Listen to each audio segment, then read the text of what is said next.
नमस्कार, मैं हूं अंकुर। आप देख रहे हैं सत्य हिंदी।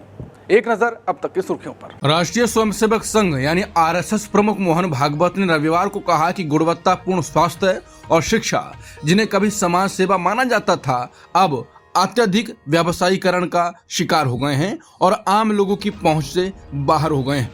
इंदौर में एक कार्यक्रम में उन्होंने कहा कि अच्छा स्वास्थ्य और शिक्षा बेहद जरूरी हैं और पहले इन्हें सेवा माना जाता था, लेकिन अब दोनों आम लोगों की पहुंच से बाहर हैं। दोनों का व्यावसायीकरण हो गया है। ये ना तो सस्ते हैं और ना ही सुलभ हैं। संघ प्रमुख ने कहा, ये नहीं कहा जा सकता है कि स्कूल और अस्पताल नहीं बढ़ रहे हैं, बल्कि इनकी संख्या लगातार बढ़ रही है। लेकिन विचार करने पर पता चलता है कि आम आदमी की पहुंच से ये इसलिए दूर हो जाते हैं क्योंकि पहले शिक्षा और स्वास्थ्य को सेवा का कार्य माना जाता था, अब इसे कारोबार का रूप दे दिया गया है। उन्होंने चिंता जताई कि जब शिक्षा और स्वास्थ्य व्यवसाय बन जाते हैं तो वो आम लोगों की आर्थिक क्षमता से बाहर हो जाते हैं। बता दें, मोहन भागवत का ये बयान नेता विपक्ष राहुल गांधी की बातों से मेल खाता है। राहुल गांधी भी कई बार कह चुके हैं कि शिक्षा जैसी मूल्यवान चीज को कारोबार के रूप से बाहर कर देना चाहिए सरकार को। राहुल गांधी ने IIT मद्रास में भी कहा था कि सरकारों को चाहिए कि वो अच्छे और गुणवत्तापूर्ण शिक्षा पर ज्यादा पैसा खर्च करें। उन्होंने कहा कि सिर्फ प्राइवेट करके और पैसे के लालच या इनाम देकर अच्छी शिक्षा नहीं दी जा सकती है। राहुल ने कहा था कि मुझे नहीं लगता कि हमारे लोगों को अच्छी शिक्षा देने का सबसे अच्छा तरीका यह है कि हम सब कुछ प्राइवेट के हवाले कर दें। सच कहूं तो आप शिक्षा में सिर्फ पैसे का लालच या किसी तरह का आर्थिक इनाम जोड़ देते हैं तो असल में आप अच्छी शिक्षा नहीं दे पाते हैं।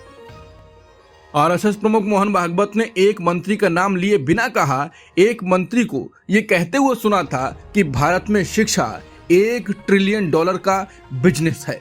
उन्होंने कहा कि अब देखिए, बिजनेस आम आदमी के लिए नहीं होता है, बिजनेस वही करेगा जिसके पास पैसा है। उन्होंने कहा कि पहले शिक्षा शिक्षकों का कर्तव्य हुआ करती थी, शिक्षक अपने छात्रों की चिंता करते थे। ठीक वैसे ही डॉक्टर भी मरीज के घर बिना बुलाए पहुंच जाते थे और इलाज करना अपना कर्तव्य समझते थे। लेकिन अब शिक्षा और डॉक्टर दोनों का काम सिर्फ एक पेशा बनकर रह गया है।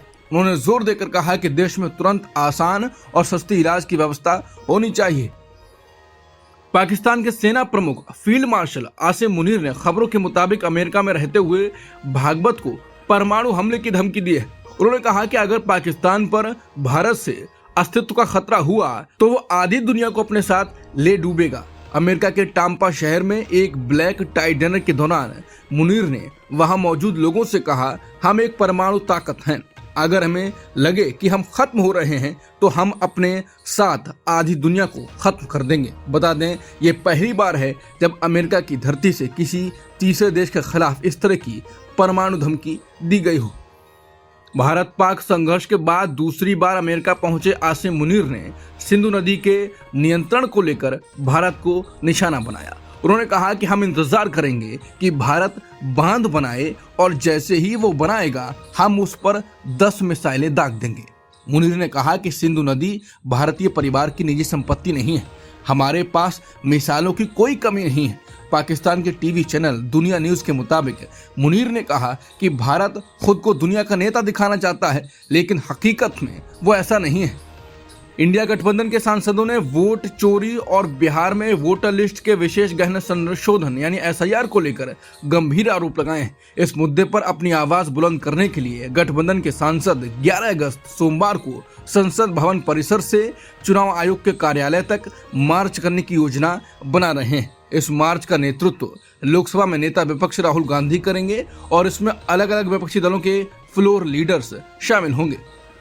राहुल गांधी अब चुनाव आयोग से आर पार के मूड में है। राहुल गांधी आज जहां चुनाव आयोग के कार्यालय तक मार्च करने वाले हैं, उससे पहले उन्होंने एक वेब पोर्टल शुरू किया है। इस पर लोग रजिस्टर करा सकते हैं और निर्वाचन आयोग से वोट चोरी के खिलाफ जवाबदेही की मांग कर सकते हैं तथा डिजिटल वोटर लिस्ट की मांग के प्रति समर्थन व्यक्त कर सकते हैं। राहुल गांधी ने सोशल मीडिया मंच X पर हिंदी में एक पोस्ट पर कहा, वोट चोरी एक व्यक्ति एक वोट के बुनियादी लोकतांत्रिक सिद्धांत पर हमला है।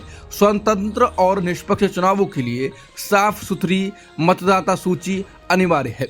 निर्वाचन आयोग से हमारी मांग साफ है, पारदर्शिता दिखाएं और डिजिटल मतदाता सूची सार्वजनिक करें। ताकि जनता और राजनीतिक दल उसका खुद ऑडिट कर सकें। गांधी ने लोगों से संबंधित वेब लिंक पर रजिस्टर कराकर इस मांग का समर्थन करने की अपील की है। उन्होंने कहा, ये लोकतंत्र की रक्षा की लड़ाई है। बिहार की वोटर लिस्ट में एक चौंकाने वाली खामी सामने आई है। न्यूज लॉन्ड्री की एक विशेष जांच के अनुसार एसआईआर के बाद तैयार की गई बिहार की ड्राफ्ट मतदाता सूची में 2,92,048 वोटर्स का मकान नंबर 000 या 000 दर्ज है। ये सूची 1 अगस्त को भारत निर्वाचन आयोग की वेबसाइट पर प्रकाशित की गई थी। वहीं बिहार के मुख्य निर्वाचन अधिकारी कार्यालय के एक अधिकारी उप मुख्य निर्वाचन अधिकारी अशोक प्रियदर्शी ने स्वीकार किया, इस तरह की गलतियां वोटर लिस्ट में आ जाती हैं। उन्होंने कहा कि कभी कभी मतदाता अपने मकान नंबर नहीं भरते हैं। चुनाव आयोग ने बीजेपी के वरिष्ठ नेता और बिहार के उप मुख्यमंत्री विजय कुमार सिन्हा को नोटिस जारी किया है। आरोप है कि उनके पास 2 वोटर कार्ड हैं और वो 2 अलग अलग जगहों पर वोटर के रूप में रजिस्टर्ड हैं। आरजेडी नेता तेजस्वी यादव ने विजय कुमार सिन्हा पर आरोप लगाया था कि उनके पास अलग अलग विधानसभा क्षेत्रों से 2 वोटर आईडी कार्ड हैं।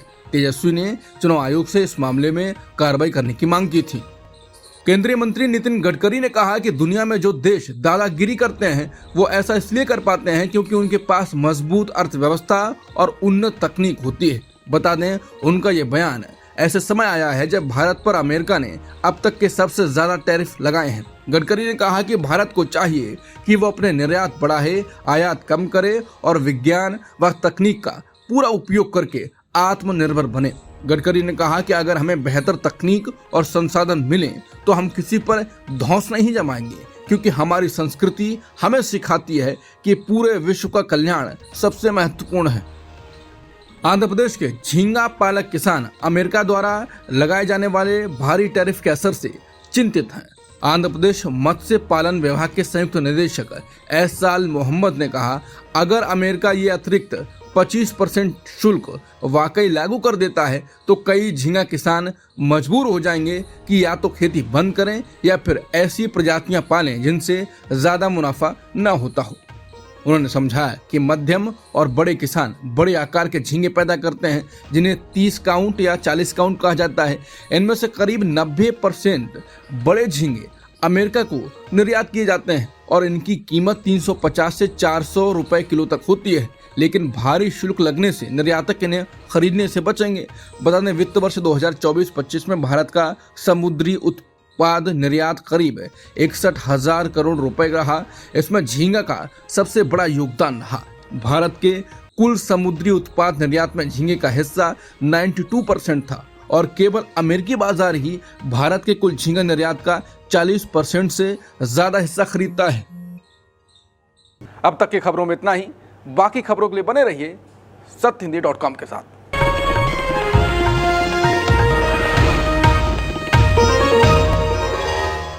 Copyright disclaimer under Section 107 of the Copyright Act 1976. Allowance is made for fair use for purposes such as criticism, comment, news reporting, scholarship, and research. Fair use is a use permitted by copyright statute that might otherwise be infringing.